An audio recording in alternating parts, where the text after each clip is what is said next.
집 사지 말라라고 이제 영상을 올렸는데 제가 집을 샀다고 말씀드리려고 영상을 찍고 있습니다. 아니 이게 뭔 개소리야.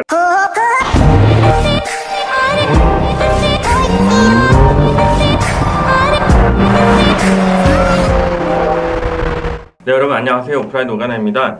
제 인생의 첫 집을 마련을 했습니다. 와.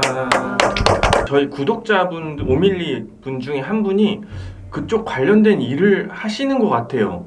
그래서 댓글에 되게 의미심장한 댓글을 다신 적이 있어요. 땡 X호 제가 잘 하고 있습니다. 잘 만들고 있습니다. 아 진짜요? 네, 약간 소름 돋았어요. 왜냐면은 지금 짓고 있고요. 1년 뒤에 완공 예정인데 제가 마련한 첫 집은 서울특별시 강남구가 아니에요. 성동구 성수동에 위치한 아크로 서울 포레스트인데 대림에서 밀고 있는 럭셔리 아파트 브랜드죠. 그래서 대림건설이 지은 서울 근처에 있는 아파트다. 집 산 지가 좀 됐어요. 바야흐로 2년 전이다. 벌써 2년 전이고 제가 이제 개원을 하고 나서 이제 점심을 이렇게 막 먹고 있는데 부원장님이 저한테 집 보고 왔다고 그러시는 거예요. 그래서 어디요? 그랬더니 서울숲에 이제 트리마제요? 라고 제가 했어요. 그랬더니 아니 트리마제 말고 새로 올라간다라고 하시더라고요. 그래서 어디요? 해가지고 이제 아크로 서울 포레스트를 그때 알았고요. 밥 먹으면서 폭풍 서치를 했죠. 서치를 했더니 집이 너무 예쁜 거예요.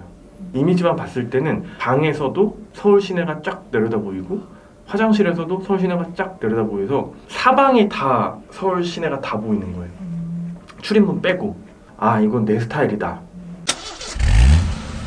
부동산은 사실 저도 처음이니까 고민이 되게 많았어요. 왜냐면 슬픈 사연이 있거든요. 저희 집에는 부모님께서 저와 제 동생이 공부 뒷바라지를 하신다고 외버리셨거든요. 아버지가 직장생활 하시면 집을 이렇게 옮겨 다니셨어요. 옮겨 다녔는데 울산에 집을 한번 샀죠. 되게 나름 새 집이었어요. 집값이 계속 떨어지는 거예요.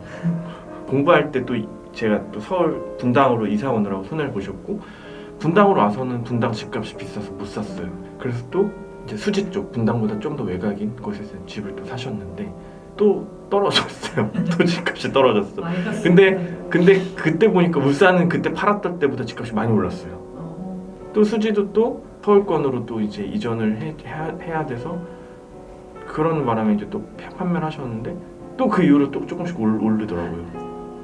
그리고 이제 마지막에 이제 아버지 직장 때문에 이제 경주 쪽에 집을 사셨는데 집을 사고 나서 정확하게 한 달 뒤에 지진이 발생을 했습니다.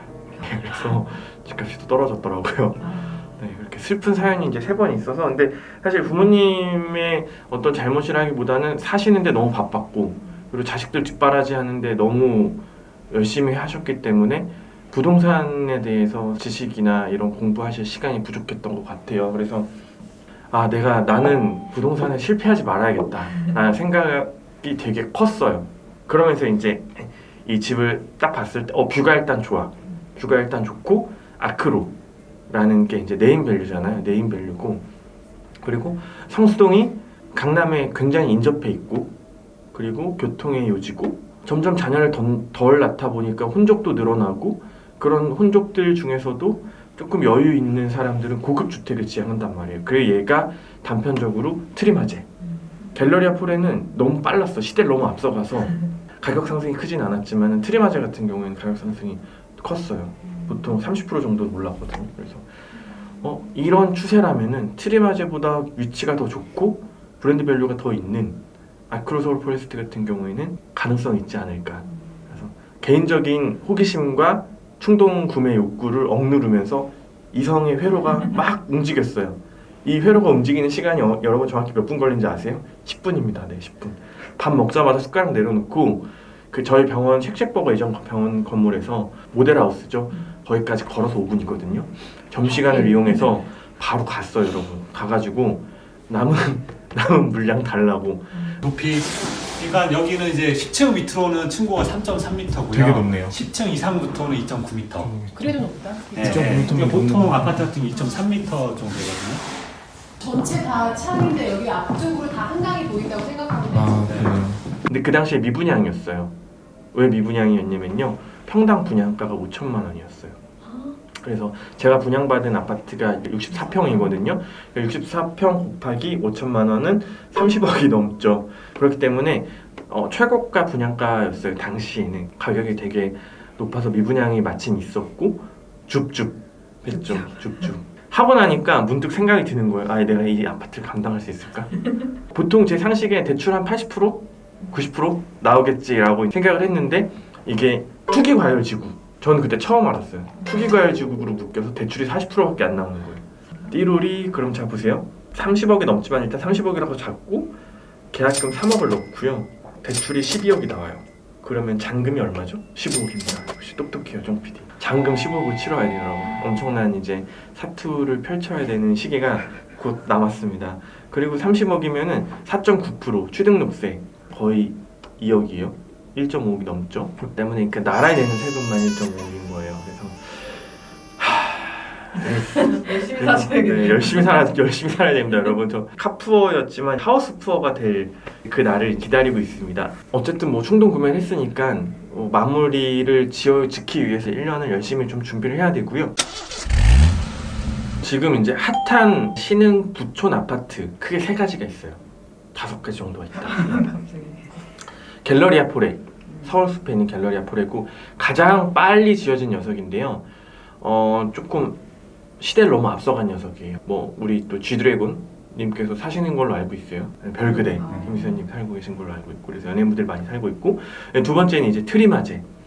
그 디자인도 되게 특이하고 동그랗고, 그리고 이제 한강뷰가 보인다 그래서 수많은 연예인분들이 살고 있고, 심지어 제가 좋아하는 손흥민 씨도 한 채를 보유하고 계신 걸로 알려져 있죠. 세 번째는 이제 시그니엘인데 여기는 조금 어나더 레벨이긴 해요. 또 약간 또 천상계예요. 여기 또 천상계라서 좀 어나더 레벨이긴 한데 여기 레지던스 개념이라서 호텔 개념인데 여기도 또 다룰 거예요. 여러분 기대해 주세요. 아주 제대로 다뤄드리겠습니다. 아, 이미 많이 다뤘나? 이미 많이 다뤘는데 더 제대로 다룰 거니까 기대하셔도 돼요. 그리고 나서 한남 더힐. 한남 더힐도 이제 신흥 부촌의 아파트. 신흥 부촌이 아니죠. 거기는 오리지널 부촌의 아파트고요. 최근에 완성된 나인원 한남.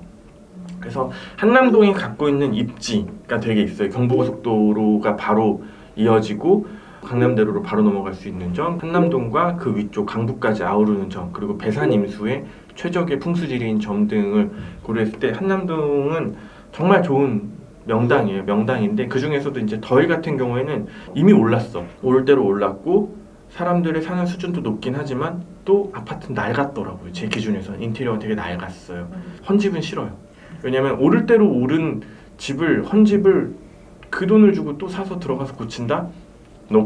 나인원 한남은 일단은 더 비싸요. 아크로 프로젝트보다 더 비싸고, 한남동인 입지 조건, 그리고 커뮤니티의 장점, 그리고 럭셔리한 이미지, 여기까지는 좋은데 너무 대로변인데다가 층고가 낮아서 뭐랄까 뷰에 대한 메리트가 전혀 없더라고요. 뷰가 없다는 점에서 탈락. 트리마제도 이미 너무 올랐고, 그래서 저는 이제 분양이 되는 곳을 선택을 했죠. 마크로 같은 경우에는 워낙 잘 짓는, 아파트를 잘 짓고 인테리어를 잘하는 브랜드이기 때문에 브랜드가 일단 마음에 들었고요. 두 번째는 서울숲이에요. 나라에서 관리해주는 앞마당 수준이거든요. 내 정원인데 나라에서 세금을 들여서 관리를 해줘. 어마어마한 메리트가 아닐 수가 없어요. 잘 보시면은 일본도 그렇고요, 뉴욕도 그렇고요, 홍콩, 유럽 같은 경우도 대형 그 숲이 시간이 지날수록 점점 그 주변에 있는 부동산 가격이 집가가 상승하거든요. 뭐 그런 걸 좀 내다봤죠. 그리고 커뮤니티, 뭐 사우나, 뭐 부대 시설, 편의 시설, 그리고 뭐 주차장, 그리고 층고, 그리고 아래층과의 층간 소음, 이런 것들이 너무너무 완벽하게 잘 세팅돼 있었어요. 뭐 제 마음 훔쳐갔죠. 꽂혀서 샀어요. 한 가지 단점이 있다면 학군이 없어서 학군으로 인한 약간 버프는 좀 작을 것 같지만 어쨌든 실거주 목적이기 때문에 구입을 했습니다. 아니 왜 집 사지 말래놓고 집을 샀냐고요? 사실 이 집은 제가 살기 위한 집이 아니에요. 제 뒷바라지를 열심히 해주신 이제 부모님을 그 집에 모실 거예요. 서울에 있는 집에 살아보시는 게 사실 소원이셨거든요. 갑자기 감동 그래서 이제 부모님께 선물로 드리려고 준비를 했어요. 그래서 부모님께도 말씀드렸더니 처음에는 아니야 너 사라 그러시더니 제가 아니요 어머니 아버지 저는 젊기 때문에 더 좋은 집에 살 날이 많습니다 라고 말씀드렸더니 그래? 그럼 우리가 살지 뭐 라고 하시더라고요. 농담이고 되게 좋아하셨어요. 그래서 예쁘게 잘 지어주시면은 부모님을 잘 모셔서 저도 뭐 가끔 놀러 가고 해서 좀 이용을 해볼까 합니다. 얼떨결에 구매를 했지만 그 짧은 순간에 굉장히 논리적인 판단을 해서 떨어지지만 말자. 제발 떨어지지만 말자. 안 떨어질 거 맞죠? 네, 저도 그렇게 믿고 있는데 어쨌든 앞으로 1년 뒤에 있는 잔금을 치르기 위해서 저는 더 열심히 살아야 됩니다. 여러분 도와주세요. 네. 이상 지금까지 아크로 서울 포레스트 집을 플렉스한 이야기였습니다. 재밌게 보셨으면 구독과 좋아요 부탁드립니다. 감사합니다.